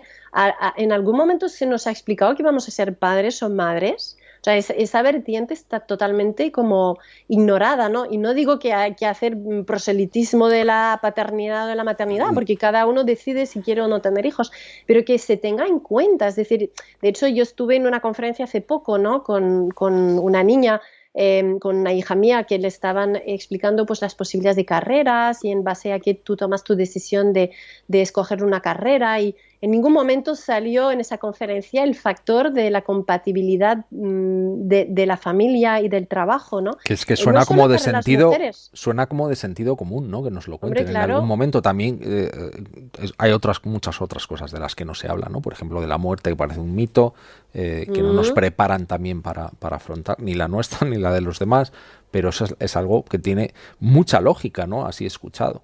sí. Y no Pero, solo para las mujeres, para los no, hombres no, también. por supuesto que sí, O claro. sea, que realmente que tengamos conciencia, ¿no? De que los niños no es una cosa que de repente nos organizamos la vida y cuando lleguen ya haremos un poco de tiempo. O sea, imagínate que tú tienes que, bueno, tú no tienes jefe, ¿no, Pablo? Pero los que nos escuchan, ¿no? Que tienen que ir a ver a su jefe y decir, mira, aquello que hago en 8 horas, pues ahora lo haré en 2 horas y media y seré muy eficaz, ¿no? Sí, O sí, sea, sí. pues mira, que hacemos eso con nuestros hijos. Decimos, mira, que las horas que yo tengo que dedicarte, pues será tiempo de calidad, decimos, ¿no? Eso es un timo, ¿no? Ese argumento del tiempo de calidad es un timo. O sea, tiene que ser de calidad, pero también cantidad, ¿no? Ujú. Voy a volver a tu libro, al que hemos mencionado antes, Conversaciones con mi maestra. Cuando tú te decides a escribirlo, ¿a quién va dirigido? Porque a mí me hubiera encantado leer esto hace años, sinceramente. Porque una de las cosas que te voy a preguntar después es cómo deberíamos los padres escoger la escuela, siendo Mm, tan importante esa decisión, porque es clave, aunque no es una decisión inamovible, ¿no? Tú te puedes equivocar y sacar a tu hijo de allí, ¿no? Pero a mí me hubiera encantado leer este libro para comprender bueno, pues las diferentes corrientes, los diferentes tipos de escuelas. Tú tienes un marco que a mí me gustaría que contases muy brevemente, los métodos, ¿no? Que se han ido viéndose, bueno, y han ido modificándose a partir de la importancia que se le ha dado a lo largo de los años a diferentes cosas, ¿no? A la inteligencia emocional, a la neurociencia, a las nuevas tecnologías. Y bueno, hay como tres, digamos, que entroncan también con la filosofía, ¿no? Yo creo que los has ido nombrando, la mecanicista, romántico idealista y clásico realista. Cuéntanoslo sin entrar en mucho detalle, porque está todo en el libro, pero ¿qué significa eso? Vale, pues para responder a tu primera pregunta rápidamente, Sí. yo es que hice el doctorado sobre tesis o teoría educativa, ¿no? Ujú. Entonces, cuando iba descubriendo, pues de dónde vienen, ¿no? Esas tres corrientes, pensé, es que los padres tienen que saber eso. O sea, no puede ser, ¿no? Que lo único que tengan para guiarles en la elección de un colegio son los rankings, ¿no? Es que lo perversos que son. No, es terrible. Si quieres, bueno, pues lo decimos ahora, ¿no? Porque lo son. Sí, sí, Son claro que sí. perversos porque lo que hacen es decidir de antemano en base a qué criterio el colegio sube en los rankings. Y eso lo hace un periodista, no lo hace un pedagogo o una persona que haya estudiado pedagogía o educación, ¿no? Entonces, bueno, pues si decimos, por ejemplo, que la dotación tecnológica da 3 puntos, pues todos los colegios quieren tener tabletas, pero sin saber por qué y sin saber para qué. Entonces, lo que hacemos es homogeneizar la oferta. Es como decir, mira, vamos a dar 3 puntos para los restaurantes que tienen carne. ¿Y qué pasa si es un restaurante de sushi? ¿Y qué pasa si es un restaurante vegetariano, ¿no? Entonces tenemos al final, los restaurantes pierden su personalidad, lo que les hace distintos, porque hay que ofrecer carne. Total. Entonces todos los colegios acaban ofreciendo todo lo mismo, ¿no? Y esto es en una drama, porque yo este libro lo he escrito porque recibía muchísimos correos de padres que me decían, yo busco esto, esto y esto, y lo que hay es todo lo mismo, se parece muchísimo. Es decir, que cogemos a los colegios, por ejemplo, concertados, y hay una gran similaridad entre todos ellos, ¿no? Y esto se debe a los rankings que tienen ese efecto de homogeneizar la oferta, ¿no? Entonces, ahora voy a responder a tu segunda pregunta. ¿Cuáles son las tres corrientes, ¿no? Pues la primera corriente es la mecanicista. Entonces, ahí, para resumirlo, sería aquello que estaba explicando antes, ¿no? Que es asociar la inmovilidad con la bondad y el movimiento con la malicia, ¿no? Es esa idea de que el niño es un ente que no se mueve y que solo puede aprender si nosotros le estimulamos, le inculcamos desde fuera. Eso es la educación antigua, ahí podríamos meter el conductismo, ¿no? Refuerzo, recompensa, castigo, pues eso, que el niño no desea de por sí solo nada. O sea, la letra con sangre entra. Sí. ¡Bum! Se resume con un cuadro de Goya, que de hecho ya en el libro sale el cuadro, ¿no? Para ilustrarlo con claridad, ¿no? Bien, la segunda corriente es la romántico-idealista. Es esa idea de que todo se construye. O sea, las cosas no existen a priori, ¿no? Es decir, que en el niño está la semilla del aprendizaje es muy importante la emoción, ¿no? La realidad no es objetiva, es subjetiva, se conoce de forma subjetiva. Bueno, ahí tenemos, es ruso, ¿no? En realidad es una educación nueva también, que el movimiento es muy importante, pero no hay propósito inteligente. Y bueno, la cultura también del igualitarismo. Y la tercera es la corriente clásica realista, ¿no? Esa idea de que la realidad existe y nosotros somos capaces de alcanzar a conocerla, ¿no? Y que estamos asombrados, ¿no? Esa corriente nace en los griegos, es un poco pues lo que explico en Educar en el asombro, y es el enfoque aristotélico. Y María Montessori, pues pensamos que encaja en la segunda corriente, pero en realidad encaja más en la tercera corriente, ¿no? Y tú, en el libro, bueno, Casilda, profesora de universidad, Matías, alumno de magisterio de segundo curso, lo nombrábamos antes, ¿no? Al estilo de esos diálogos socráticos, pues se va dando un repaso extensísimo y sosegado a todas esas corrientes pedagógicas, entroncándolas con las corrientes filosóficas, y Casilda va respondiendo a muchas preguntas. Es un diálogo precioso y se va indagando en todas esas corrientes que acabas de definir, ¿no? Esa romántico idealista, que yo creo que nuestra reforma educativa en España, que es hacia donde se dirige, pero bueno, yo creo que tú tú como autora no, pero en el diálogo se trata todo, o sea, no es que se diga, oye, esta no, esta sí, A ver, bueno, yo realmente dejo que cada uno escoja lo que quiera. Es claro, decir, que nosotros sabemos que Casilda intenta explicar las cosas de forma la más objetiva posible, pero sí, ella se inclina por la claro, corriente realista clásica y como, detrás de Casilda estoy yo, ¿no? como tú, Yo que iba a como decir. yo, Eh, sí. Pero Es, esas corrientes, por explicarlo, porque la gente se puede crear como que esto es algo muy complejo, ¿no? Al final de lo que se trata es cómo consideran a las personas, cómo se les trata, cómo se les educa, cómo hacerles que piensen, ¿no? Todo esto, cada escuela o cada método, mm, pues es un poco lo que decide. Y retomando todo esto, por cerrar el círculo con esa elección de colegios, yo te decía que hubiera tenido bueno, pues muchísimo interés en haber leído esto antes a la hora de escoger, ¿no? De decir, oye, pues yo pienso que una escuela debería reunir estos requisitos o tener este enfoque porque es lo que yo tengo como concepto de educación de mi hija o de mi hijo, claro, quiero es que es a que donde vaya. claro, ¿sabes qué pasa? Es que, Pablo, el libro en realidad empieza con una toma de conciencia libre por parte de cada padre y de cada madre, ¿no? Es decir, tú lees ese libro y te has de posicionar. O sea, ¿dónde estás? ¿Cuál es tu proyecto personal? ¿Tú Mm. estás en la primera corriente? Que hay gente que está en la primera corriente. Sí, sí. Yo no estoy de acuerdo con la primera corriente, pero la explico de la forma la más objetiva posible. Hay gente que defiende esa corriente. Tú estás en la segunda, hay muchas personas ahora mismo que están en la segunda. Es decir, de hecho, yo diría que todas, y ahora no me gusta mucho hablar de política, la verdad, pero todas las reformas educativas que han tenido lugar en España a lo largo de los últimos años oscilan siempre entre la primera y la segunda corriente que explico en Mm. el libro, ¿no? O Sí, sea, la sí, sí. izquierda a la derecha podríamos decir, ¿no? La primera corriente es más la derecha, es un poco como quizás una caricatura, ¿no? Pero bueno, es un poco la idea. Y, entonces, y la tercera corriente es muy poco presente en el ámbito educativo. Es decir, busquemos un colegio clásico hoy en día en España y es que podemos estar buscando años antes de encontrarlo, ¿no? Y podemos no encontrarlo. Pero además también hay un drama que parece que te tienes que ir siempre a lo privado para encontrar ciertos tipos de escuelas.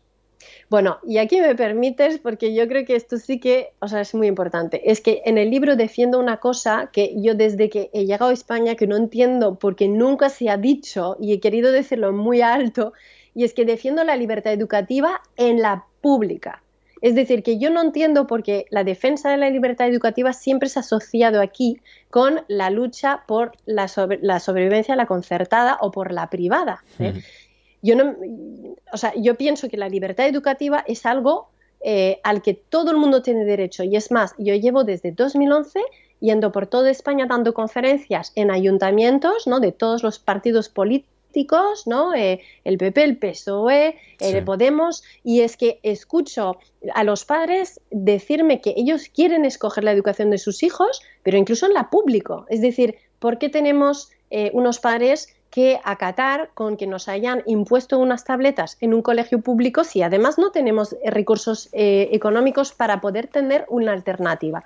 Entonces, yo creo de hecho que la lucha por la libertad educativa por parte de los colegios concertados me da mucha pena cómo se enfoca, porque lo que estamos haciendo es reforzar esa idea de que la libertad educativa es una cuestión de clases sociales. Y yo creo que no tiene que ser así, no debería ser así. Es que muchas veces los padres escogemos los colegios también por las alumnas y los alumnos con los que se van a relacionar nuestros hijos. A Sí, qué clase bueno, social pertenecen. ya. Sí, Mm, bueno, esto es un tema personal. sí, sí, Yo pienso que pero es bueno Bueno, yo pienso que lo que es importante, sobre todo, es escoger la corriente en la que uno se encuentra, mm, el proyecto de cómo veo a la persona, cómo entiendo el sentido, por ejemplo, de la libertad, ¿no? Cómo pienso que es que se aprende, todas las grandes preguntas sobre los seres humanos, ¿no? Que han acompañado toda la historia de la filosofía desde siempre, ¿no? Escoger la corriente en la que estamos más cómodos y luego buscar un colegio que encaje con esa corriente, porque claro, pero, si el niño pero está Catrín, sino ¿sabes? con un ¿Sabes? caos. Totalmente, pero ¿sabes lo que me ha pasado a mí? Que hasta que no he leído el libro, no he caído en muchas de esas cosas. Y el hacerme esa pregunta de dónde estoy yo. Porque si yo miro ahora hacia atrás, como he educado a mis hijos, yo puedo ahora identificar claramente que en muchas etapas de mi vida he estado en el mecanicismo, y ahora, con el paso del tiempo, con la reflexión, con todas esas preguntas que me he hecho, diría, joder, si volviera atrás, si pudiese volver atrás, mi proyecto sería distinto. Porque también se me han caído muchos neuromitos. Aquí estamos conjugando muchas partes de la charla y decir, es que esa percepción que teníamos de la tecnología, de la importancia y todo eso de lo que estábamos hablando, ¿no? La educación nueva, los métodos innovadores, que luego hablamos, tienes una frase demoledora en el libro, es que tengo las páginas ahí marcadas, ¿no? Que tú dices que no hay un método innovador, bueno, luego la leo, ¿no? Pero me hubiera encantado el haber podido reflexionar y aprender sobre todo eso antes de tomar esa decisión, ¿no? Aunque me ha salido muy bien, he de decirlo, yo creo que también he tenido suerte, sobre todo gracias a mi mujer y todo el trabajo que ella ha hecho en el tema del apego, que ha sido absolutamente clave, pero que ahora, cuando voy pasando las páginas y reflexionando, digo, joder, qué importante es esto, ¿no? O sea que también, por eso te decía que no es hacer publicidad del libro, que la estoy haciendo porque me apetece, pero sino porque me parece absolutamente práctico en el sentido de que me hubiera ayudado mucho en un momento clave. No sé. Pues me alegro mucho, la verdad, y lo que he querido, no solo que fuese eso, pero también lo que tú dices, ¿no? ¿Dónde me ubico yo? O sea, no solo qué colegio quiero y cómo quiero que sea, pero ¿dónde me ubico yo? En ese sentido, hay una parte del libro, yo creo que quizás se asimila al género de autoayuda, ¿no? No en el sentido totalmente. New Age, ¿no? Pero en el sentido de, oye, pues a nivel filosófico, soy empirista, soy racionalista, soy realista, ¿no? ¿Y qué quiere decir esas cosas? Claro, y he querido hacerlo de la forma la más amena posible, ¿no? Un poco en el modo del mundo de Sofía, ¿no? A través de una idea, de una historia, para que sea ameno, porque no todo el mundo tiene 3 años o 4 años para cursar la carrera de filosofía, la carrera de magisterio, la carrera de, ¿no? Los padres están ocupados, entonces hay que hacer las cosas de una forma, pues eso, que se pueda leer, que sea ameno y que a la vez sea profundo, ¿no? Todos esos paradigmas de la estimulación temprana, todo lo que hablábamos de la tecnología, ¿no? Tengo la frase aquí, te la leo. Los métodos educativos no son verdaderos por ser innovadores, son innovadores por ser verdaderos. Ojo a eso, porque la he tenido que releer varias veces, ¿no? Claro, esto entronca con todo lo que hemos hablado, ¿no? Ese ansia de novedad. Bueno. La novedad es un concepto comercial, no es un concepto educativo, ¿no? Eso es muy importante saberlo, ¿no? De hecho, en la educación nueva del siglo XIX, ahora mismo estamos en un remake de esta educación nueva, pero nos llega no por mano de Piaget, de Claparède, de Ferrier, ¿no? Todos esos pedagogos de entonces, sino que nos llega de la mano de las empresas tecnológicas, porque para ellos les interesa mucho esa connotación nueva, aunque en realidad no es nada nuevo, ¿no? Porque es del siglo XIX. Les interesa mucho porque, porque los dispositivos que venden pues tienen esa novedad, ¿no? Novedad tecnológica, ¿no? Entonces, pues hay como una especie de matrimonio feliz, ¿no? Entre esa corriente pedagógica y esos dispositivos. Oye, sin meternos en muchos líos, porque aquí no se habla de política, en Radio El Respeto no se habla de política, pero, muy bien. pero tengo la percepción, no solamente en España, en muchos otros lugares, que es como el anti-intelectualismo, ¿no? Que es como que está de moda, ¿no? Que de todo lo que sea la cultura del saber, el conocimiento, el arte, la sensibilidad, la historia, la literatura, la filosofía, como que hay un afán de amartillar, aporrear todo eso, ¿no? Y acabar con ello. Y me llama mucho la atención, sobre todo después de terminar de leer esto. Bueno, porque explico de dónde viene eso en el libro. Entonces, el romanticismo es una especie de rebote, ¿no? de rebelión hacia la racionalidad de la ilustración, ¿no? Entonces Rousseau, por ejemplo, pues dice odio los libros, ¿no? Él lo que dice es que los niños no tendrían que estar pasando por el proceso de abstracción, no hay que pensar, hay que sentir. Entonces toda esa idea ahora de que es mucho más importante las emociones que los razonamientos, ¿no? Claro, es que el ser humano es un ser racional y obviamente tenemos emociones, pero claro, mi definición de emoción no es la definición de la emoción que hay en la educación emocional, ¿no? Yo siempre digo la emoción es una información, ¿no? Que nos dice si estamos en armonía o en falta de armonía con el ambiente, ¿no? Es decir, que vemos lo que hay fuera, tenemos nuestras creencias y disposiciones internas y esa armonía, esa desarmonía resulta en una emoción. Por ejemplo, si yo veo a un hombre pegar a una mujer, a mí me parece mal que un hombre pegue a una mujer, o me parece mal en general que alguien pegue a alguien, ¿no? Pues que yo estoy enojada, ¿no? Entonces ese estar enojado no está bien, no está mal. Lo que me dice es qué pienso yo de la violencia de género, de la violencia en general, ¿no? Entonces la emoción lo que hace es que nos da una información sobre lo que pensamos, pero no mide la realidad la emoción como sí, ¿no? Entonces yo creo que estamos cayendo ahora en una adulación de la emoción, como si la emoción se vuelve como la medida de todo, ¿no? Es que la emoción no es la medida de todo, la emoción te da información. Entonces hemos olvidado que somos seres racionales, no somos solo seres, y esto viene de Rousseau, ¿no? Esa especie de espontaneidad irracional, esa idea de que dentro de cada ser humano está la semilla y que hay que dejar crecer esa semilla libremente en el caos, ¿no? Ya. Oye, antes has nombrado así como de refilón, pero no quiero que se me escape, la igualdad de oportunidades, que tú crees mucho en la igualdad de oportunidades, no tanto en los resultados, ¿no? La igualdad de resultados. Y poníamos, o te pongo yo el ejemplo, ¿no? De una clase de 25 alumnos y que haya 5 pues que destaquen, o 5 que vayan mucho más retrasados, y cómo se debería, parece ser que hacia dónde vamos es ir rebajando las exigencias, ¿vale? Para nivelar por abajo. Nivelar por la base, sí, bueno, también esto es muy russoniano, ¿no? Esa igualdad de resultados. Todo lo que estamos leyendo, yo leo artículos ahora, oye, se va a poder pasar el bachillerato con suspenso, se va a poder hacer esto, se va a poder hacer otro, esta asignatura ya no se va a tratar, o sea, estamos como rebajando cada vez más las exigencias.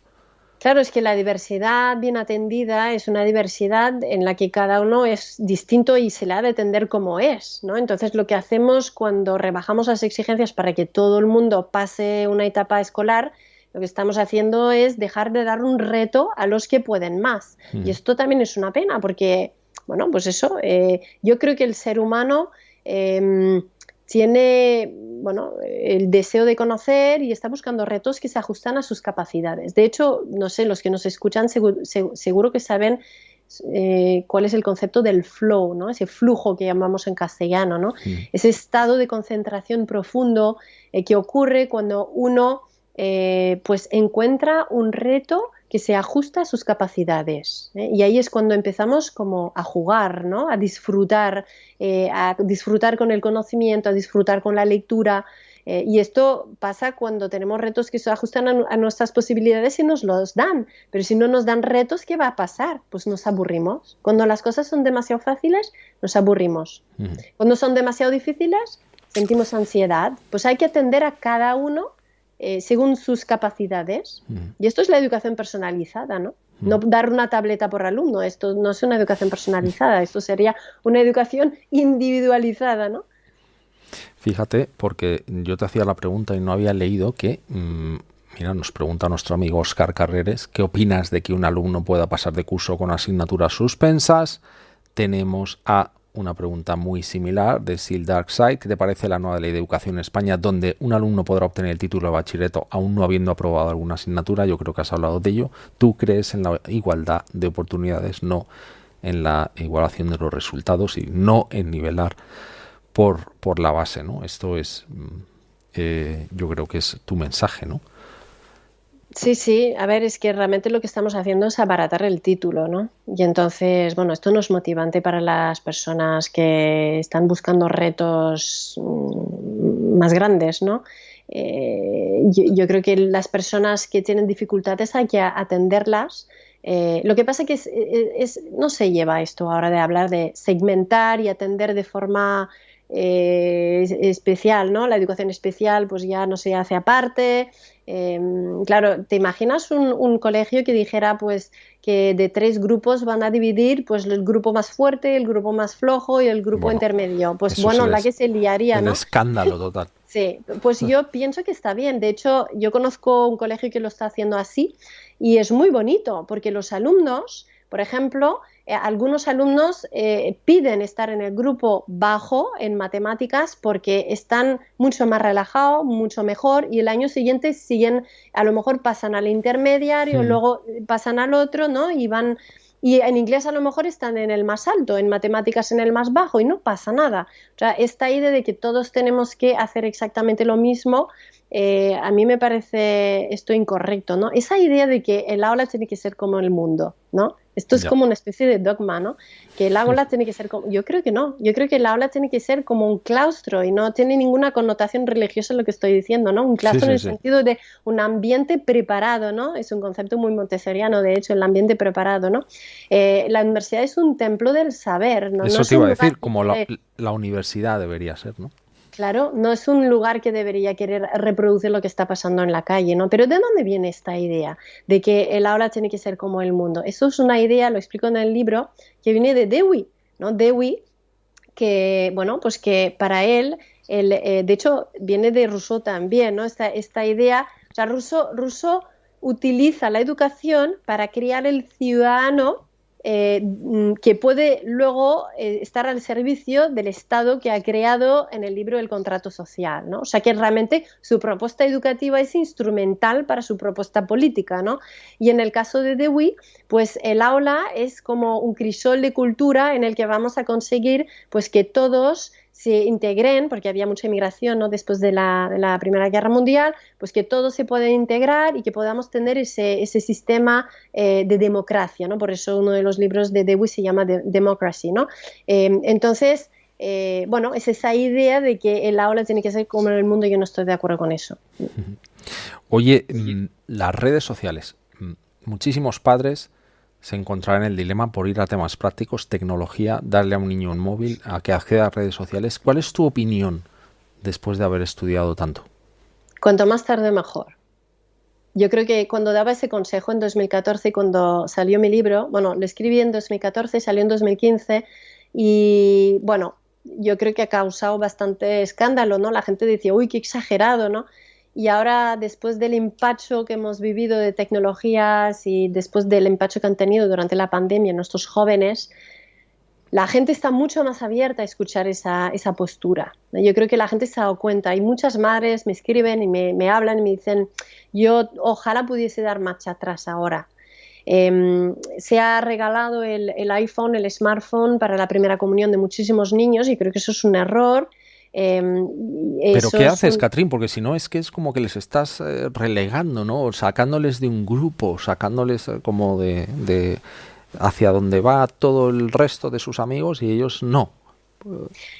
No sé si has visto el estudio de YouGov y no tengo aquí las estadísticas, qué lástima, pero YouGov ha Sí, sacado un estudio que dice que los millennials... Lo tengo aquí. Ah, mira, qué bien. Pues No tengo la foto preparada, pero lo he visto. Es un estudio hecho en Inglaterra. Sí. Además con una muestra muy amplia. Creo que son como 10.000, si no me Vale. equivoco. Yo creo, yo no estoy segura, pero pienso que se ha hecho en Estados Unidos por una empresa inglesa. Pero Espérate, bueno, porque esto es entonces de igual me todas estoy formas confundiendo yo, No, ¿eh? no, ¿qué Espera es un esta? momento. Porque YouGov no hay... No, Entonces, me he equivocado yo. El que te estaba hablando es The Big Ask, The Big vale. Answer, que es un estudio hecho en Inglaterra. O sea, que ese no lo he visto. Discúlpame. Vale, pues YouGov es un estudio que no tengo las estadísticas exactas, pero la idea es que los que son la generación pues digital, ¿no? Los nativos digitales, pues son los que no tienen amigos, o sea, dicen que no tienen mejor amigo, ¿no? Y tienen muy pocos amigos, ¿no? O sea, no me acuerdo las estadísticas, pero muy altas, ¿no? Un 70 y pico por ciento dice que tiene ningún amigo o solo uno, ¿no? Y entonces dice, pues mira, que esto es la generación que tiene pues miles de amigos en Instagram, en Facebook, en Twitter, etcétera, pero no tiene mejor amigo, ¿no? Sí. O sea, la amistad es algo que pasa cuando pues somos capaces de vernos y mirarnos a los ojos, ¿no? Entonces, yo creo que eso nos ha de hacer pensar. Yo siempre le digo a mi hija, o sea, que tienen un fijo aquí, o sea, que pueden llamar, o sea, el fijo sigue existiendo, ¿no? Y luego no es lo mismo en smartphone que un teléfono de tecla, ¿no? Es decir, que aquí tenemos, mira, aquí mismo lo tengo, a ver si lo encuentro. No lo tengo, pero tenemos un teléfono de tecla familiar, ¿no? Y pues lo tienen, o sea, y de hecho es que no lo quieren porque ahora lo de llamar pues no se lleva mucho, ¿no? Están más con la generación silenciosa que decimos, van con mensajes, Con ¿no? mensajes, sí. Pero tengo, sin afán de entrar en los detalles personales, ¿no? Pero mi hija de 16 años, por ejemplo, tengo 16, 15, 13 y 12 y 10 y no tienen smartphone. Y la verdad es que tienen muchísimos amigos. O sea que yo creo que esto hay mucho chantaje ahí también, ¿eh? Mamá, es que me voy a quedar sin amigos. Es que voy a estar solo. Y es que no es verdad, porque realmente se puede quedar, ¿no? Y es muchísimo más rico quedar que estar todo el día ahí mandando emoticones sin hablar. Oye, he estado leyendo, además esta mañana cuando charlábamos, estábamos probando el vídeo y demás, hemos hablado de algún estudio que había por ahí sobre bueno, el impacto que tienen las redes sociales también a nivel de depresión, ¿no? Y yo recuperaba un estudio de hace unos años, voy a mostrar una foto. Es muy... Vamos a, mira, vamos sí, a ver sí, si sí. lo... yo creo que tú te referías a este, Sí, eh, sí, Coping with COVID-19, en el sí. que, bueno, es Common Sense, Hopla, pero, bueno, aquí se sacan unas conclusiones. Luego hemos hablado tú y yo de a dónde llegaban esas conclusiones, pero fíjate, este gráfico aquí, que yo creo bueno, que se puede interpretar de diferentes maneras, ¿no? Nos está diciendo en la parte izquierda cuánto tiempo utilizan al día los niños de 14 a 22 años y adolescentes, ¿no? Las redes sociales constantemente, diaria, pero no constantemente, una vez al día, Ujú, semanalmente, nunca, y el nivel de depresión y los síntomas depresivos a los que se enfrentan, ¿no? Y ujú. vemos como aquellos que no utilizan las redes sociales, que están abajo, su porcentajes de depresión son pues menores de los que la usan constantemente, ¿no? Aunque luego sacan diferentes tipos de conclusiones.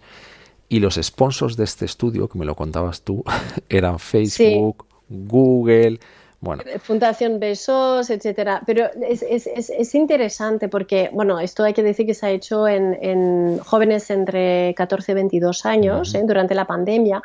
Y para resumir un poco en una frase, quizás todos estos números, ¿no? Sí, es que el estudio compara la presencia o sea, de síntomas de moderados a severos de depresión, ¿no? Y concluye que hay casi 3 veces más probabilidad de padecer síntomas de depresión de moderado a severo en los que usan las redes con respecto a los que no las usan, ¿no? Eso es muy fuerte. Entonces, el Common Sense se pregunta, ¿la causalidad en qué sentido, ¿no? Es decir, ¿es el hecho de estar en redes que causa la depresión o es la depresión que te hace ir a las redes para buscar apoyo y solución a tu depresión, ¿no? Acompañamiento o lo que sea, ¿no? y no se posicionan, dicen que lo dejan ahí como abierto, ¿no? Lo dejan ahí abierto, Sí. pero un poco, ¿no? Se inclinan por decir que Bueno, lo que está causando es lo otro. realmente o sea, que primero estás deprimido y luego te vas a Sí. las redes para buscar un remedio, ¿no? Pero eso Lo decíamos que cual era por los sponsors, ¿eh? sí, claro. Es que Y yo cuando vi eso pensé, a ver quién sponsoriza ese estudio. ese Entonces fui estudio. a ver quién sponsoriza Common Sense y encontré pues Fundación Besos, pues la Fundación Bill Gates y Y todos los grandes dueños de empresas tecnológicas, me ¿no? Y gustaría claro, mostrar este estudio, que es un poco más antiguo, Catherine, en el que vemos un gráfico que a mí me ha llamado mucho la atención porque yo creo que es muy de sentido común. Bueno, el uso de social media acaba en síntomas depresivos, bueno, porque también hay falta de sueño, acoso, baja autoestima, la imagen que, bueno, luego con estas filtraciones que ha habido por empleados de Facebook, pues que cuadra todo un poco, ¿no? Como que va por ahí. claro, y los algoritmos lo que tienen como efecto, eso ya lo Sí. sabemos, ¿no? Pero yo llevo desde 2014 diciéndolo, ¿no? Pues que nos aíslan muchísimo, ¿no? Porque nos rodean de personas que piensan como nosotros, Mm. no nos abren a opiniones distintas, ¿no? Entonces, bueno, nos acabamos como, bueno, radicalizando, ¿no? Y esto lo estamos viendo también en el ámbito de la política, ¿no? Que nos aíslan, ¿no? En definitiva, nos aíslan, ¿no? Oye, para acabar, ya acabo yo porque quiero enseñarte algunas preguntas de los casi Tela, 600 personas que a las 12 menos 25 nos están viendo en directo. El caramba. juego de calamar. Ay, bueno, que yo he compartido un sábado por la mañana, me levanté y pensé, ¿qué tienen en común las familias que conozco que no han tenido problemas con este tema, ¿no? Y entonces empecé a hacer una lista y, bueno, lo puse en redes, ¿no? Y la verdad es que yo en redes no soy muy activa, no tengo muchos, no sé, no mucho movimiento, ¿no? Y en 4 días conseguí 500.000 de visualizaciones y pensé, caramba, ¿no? No Te has está hecho mal. viral. No está mal. Sí, yo creo que el problema del juego del calamar no es el juego del calamar de por sí, ¿no? Porque siempre va a haber contenidos así, ¿no? Siempre. Y es más, cuanto más violento, cuanto más sangrientes, cuanto más provocador, cuanto más marketing van a recibir esas empresas por producir esos contenidos, cuanto más jugadores van a tener, cuanto más ingresos van a recibir, ¿no? Entonces tenemos que estar preparados para cosas cada vez peores, ¿no? Entonces, claro, ¿qué hace que un niño no tendrá ganas de estar ahí? Pues todo esto viene antes, ¿no? Es un tema de prevención, ¿no? O sea, yo creo que hay que apostar mucho por las alternativas excelentes, ¿no? Que los padres pues tengan una propuesta en casa con actividades de calidad, ¿no? De contenido. Claro, si los niños están solos cuando llegan por la tarde, pues sí buscan la vida, ¿no? Es Claro. lógico, ¿no? Y luego que vean siempre el tráiler con los padres, ¿no? Y bueno, pues todos tenemos en casa pues internet y podemos verlos y que los hijos lo vean con los padres, no el episodio entero, no hace falta, pero que vean el tráiler. Entonces lo ven, lo que decías antes, el triángulo, ¿no? Lo ven con los ojos de los padres. Y entonces esto es muy distinto de que te lo estén explicando un compañero en el patio, ¿no? Y te vayas a verlo escondido, ¿no? Y yo apuesto muchísimo por la confianza padres-hijos. Yo creo que está todo ahí, porque los niños siempre se pueden esconder a ver las cosas. O sea, no tenemos que intentar ahí meterlos ¿cómo Urna. se dice? Una jaula, una Sí. urna. O sea, es decir, no se trata de exponerles a todo, pero tenemos que ser, han de ser fuertes y tener claro lo que quieren y lo que no quieren ellos, ¿no? O sea, es un trabajo que empieza cuando tienen 6 meses, eso. No es un trabajo que empieza cuando tienen 14 años, ¿no? Bueno, oye, Catherine, voy a meter algunas preguntas antes de despedirnos.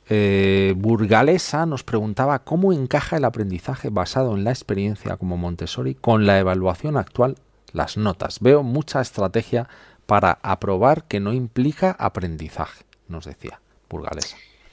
A ver, aquí es que, claro, hay que definir de qué etapa estamos hablando, ¿no? Es decir, que cuando hablamos de evaluación, obviamente, o espero que no estemos hablando de educación preescolar, ¿no? Claro, en educación preescolar es muy importante, hemos dicho antes, las experiencias sensoriales y las relaciones interpersonales, y ahí no toca los exámenes y todas esas cosas, ¿no? Yo no estoy en contra de la evaluación objetiva en las etapas en las que hay una transmisión de conocimiento y hay unos pensamientos abstractos, ¿no? Y obviamente la educación, la evaluación objetiva nunca va a ser perfecta, ¿no? Porque no se puede medir todo, pero no estoy en contra. Ahora, no confundamos una evaluación objetiva que tiene como objetivo ayudar al niño a aprender, porque los exámenes pues tienen un objetivo que es también ayudar al aprendizaje, ¿no? La preparación para el examen, la realización del examen y la corrección del examen. No confundamos eso con lo que son las pruebas estandarizadas para, por ejemplo, el ranking en PISA, ¿no? Claro, esto son exámenes que se hacen para que los gobiernos tengan acceso a unos indicadores macros para luego tomar decisiones a nivel político. Claro. O sea, yo creo que no hay que mezclar todo esto. No sé si he respondido a la pregunta. Sí, pero... sí, yo creo que sí. Yo creo que sí. Nuestro amigo Nacho Sevilla, al que le doy las gracias una vez más por su ayuda gratuita, inestimable y, bueno, que nunca falla. ¿Hay una relación entre nivel social económico y la calidad de los estudios que reciben las criaturas? Entiéndase, cuando en el núcleo familiar no ha habido educación superior o especializaciones formativas por no haber tenido esa posibilidad. ¿Tienen los niños un acceso libre a la educación aun partiendo de puntos sociales diferentes? No entiendo mucho la pregunta. O sea, Sí. acceso libre a la educación, sí, porque la educación pública es para todos, ¿no? ¿Qué quiere decir? O sea, la primera pregunta quizás está preguntando si hay una. O sea, yo creo que se centra más si el nivel socioeconómico al final influye en la calidad, ¿no?, de los Sí, estudios que reciben.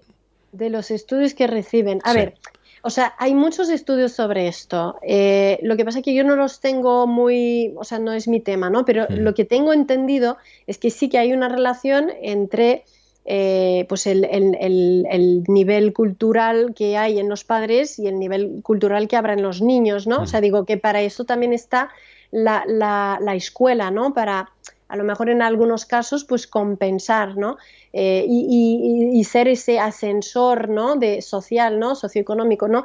Entonces, claro, ¿cuál es el problema? Es que si rebajamos las exigencias en las escuelas públicas, lo que estamos haciendo es que la escuela va a dejar de ser ese ascensor social, ¿no? Por eso es tan importante cuidar la calidad de la escuela pública, ¿no? Que sea un lugar en el que se busca la excelencia, ¿no? Ya. Nos dice gente, estoy leyendo, yo reconozco que no tengo tiempo suficiente para mis hijos, ojalá pudiera tener mucho más. Nos dice Pablo Ruiz Lantero, nos dice hablar con los hijos, qué importante. Tener un espacio de conversación, vamos a ver por qué no nos están saliendo las preguntas, aquí están, tener un Es espacio de conversación en casa de cómo ha ido el día es fundamental para el niño. totalmente. Esto yo diría, bueno, si alguien me pregunta en qué se resume la educación en casa, ¿no? O sea, Uh-huh. un truco, una cosa que ha funcionado, ¿no? Hay muchas familias que, pues, que les sale muy bien todo, ¿no? Que es ese espacio personal para cada niño, cada día, ¿no? O sea, es Fíjate, difícil, es todo un reto, ¿no? Pero encontrar ese tiempo de calidad, ¿no? En mi casa, bueno, cada uno hace lo que puede, ¿no? Pero en mi casa lo que hacemos es cada semana, pues, a merendar con un hijo, ¿no? Y entonces ahí, o a la noche, ¿no? Pues poner a los niños a dormir sin hablar y tumbarse al lado y esperar que ellos pues suelten el día, ¿no? uh-huh. O mamá, ¿sabes qué ha pasado hoy? Eso es como la frase la más, yo diría, o sea, cuando un niño dice eso hay que celebrarlo, ¿no? O sea, y seguramente estamos nosotros todo el día con el smartphone y muy acelerados estamos y es posible que empiece a contarnos las cosas y si tiene como 8, 9, 10 años al revés, no entendemos lo que nos explica y nos pongamos nerviosos y tengamos la tentación de hacer lo que hacemos con el YouTube, ¿no? Poner en velocidad 1,8, no 2,5, ¿no? Pero no, hay que estar ahí y escuchar, porque con 8 años, mamá, ¿sabes qué ha pasado hoy? Con 14 años nos van a hacer confidencias que van a ser imprescindibles, ¿no? Para que podamos asesorarles y ayudarles y estar ahí, saber lo que les está pasando, ¿no? Hablabas tú de la confianza, precisamente eso, ¿no? Sí. Que nos van contando. Bueno, acabas de hacerte un comentario al respecto. Nos dice Miguel de B, me encanta. Si los padres son unos cazurros, a los niños siempre les vas a retener su aprendizaje por su propio cazurrismo. Ahora tienes que definirme cazurro, porque es el tercer idioma del castellano. A ver, cazurro, ¿qué quiere decir? No te sé dar una definición en francés, pero bueno, alguien que quizás no tenga un nivel intelectual o sociocultural muy alto, Ya, por así pues, decirlo. pues por eso la importancia de una escuela de calidad, ¿no? Para poder abrir los horizontes de la razón de los niños que tienen menos oportunidades, ¿no? Uh-huh. Mira, enlazando con una de las cosas que me estabas comentando, ¿no? De nivelar por la base, el Sí. igualitarismo y todo eso. Si te acuerdas en el libro, comparto la anécdota de un profesor de política en Inglaterra, de UK, ¿no? De hace muchos años, que en la radio le entrevistaron, le dijeron, ¿qué piensa usted de los padres, ¿no? De que cuentan historias a sus hijos por la noche, ¿no? Que leen libros Los cuentos, y sí. que está bien hacer eso, ¿verdad? Y Sí. él no era un profesor de pedagogía, es un profesor de política, ¿no? Muy rusoniano, por cierto. Y responde, dice, no, muy mal, los padres no deberían contar cuentos a sus hijos, nunca leer libros por la noche, ¿no? Y entonces el que hacía la entrevista dice, ¿por qué dice eso? Y dice, no, porque entonces es una falta de justicia hacia los niños que no tienen ese privilegio, ¿no? Esa idea ahora de purgar los privilegios es muy rusoniana, ¿no? Muy Y actual, entonces, muy muy también. actual, totalmente, sí, el posmodernismo que lo llaman, ¿no? Mira, nos dice Cristina Castro, nos dice, yo creo que la imitación y la motivación de los padres es esencial. Tú también hablas muchas veces sobre eso, ¿eh? pero sí que es verdad, ¿no? El ejemplo. Los niños imitan lo que ven, por supuesto. Esto es... hay una frase, ¿no? Que es, no te preocupes porque tus hijos no te escuchan, ¿no? Te miran todo el día. Entonces, tiene muchísimo más poder educativo la mirada de un educador, incluso de una maestra, ¿no? En un aula, que las palabras. Y más de 0 a 6 años, que es cuando los niños lo que ven es el rostro, ¿no? En un libro mío también contó la anécdota de un maestro que está contando un cuento y preguntó a la gente que viene a mi conferencia, digo, ¿dónde está mirando el niño cuando el maestro está contando un cuento? Y me dicen, pues al maestro, ¿no? Digo, pues imaginaros que entra un fontanero en el aula, no, fontanero no, un lampista, ¿no? Para cambiar una luz que se ha estropeado, ¿no? Y sube una escalera. ¿Dónde miran los niños? Pues al fontanero, al lampista, obviamente, ¿no? Pues imaginaos que en ese momento se le cae una herramienta al suelo, al lampista. Y entonces él suelta una palabrota. ¿Dónde miran los niños? A la maestra. ¿Por qué? Pues la miran a los ojos porque necesitan, lo que explicabas antes, calibrar la realidad. Sí. Triangulan entre lo que han visto, lo que han descubierto y la persona con la que tiene un vínculo de apego para poder comprender lo que ha pasado, ¿no? Por eso entonces, decías tú lo del caracol, ¿no? Si el maestro reacciona en ese momento, ¡ah, qué asco! Sí, entonces si el maestro dice que asco, el niño nunca más se va a agachar a buscar algo en el suelo porque piensa todo lo que está en el suelo es asqueroso, ¿no? Y en cambio, si ese maestro dice, uy, qué bonito, que mira, que le vamos a hacer una casita en una caja de zapato, ¿no? Pues el niño ya con una lupa y buscando bichos cada vez más pequeños y más interesantes, ¿no? Oye, se me ocurre una idea loca, tengo algunas de vez en cuando, de juntar a Catherine Lecuyer con Odile Rodríguez de la Fuente, que va a volver a Radio El Respeto dentro de poco, la hija del gran Félix Rodríguez de la Fuente, porque sería una conversación fascinante. ¡Hala! Pues mis hijos han visto los documentales no sé cuántas veces. Pues Odile ha estado 2 veces en Radio El Respeto y el otro día hablé con ella y va a volver una tercera vez. Así que me encantaría hacer un diálogo a 3, no sé, voy a pensarlo a ver si os encaja.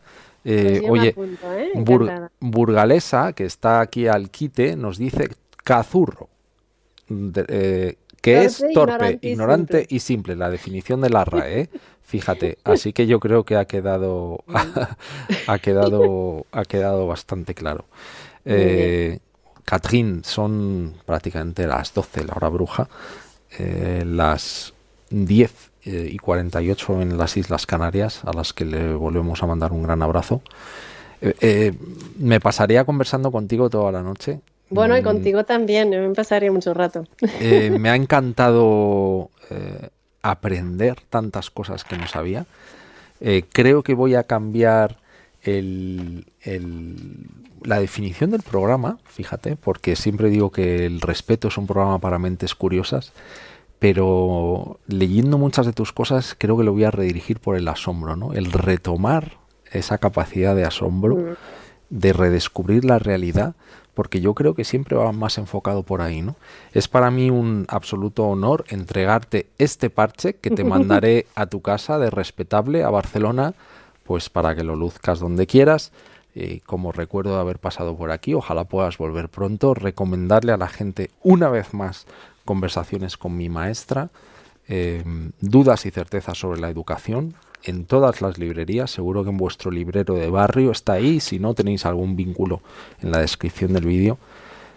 Muchísimas gracias, Catherine. Bueno, gracias a vosotros, ha sido un gusto, de verdad, cuando queráis. Bueno, volvamos. Pues muy buenas noches y ojalá podamos hacer esa charla 3, ¿te parece? Muy bien, me parece muy bien. Muy buenas noches, Catherine. Adiós.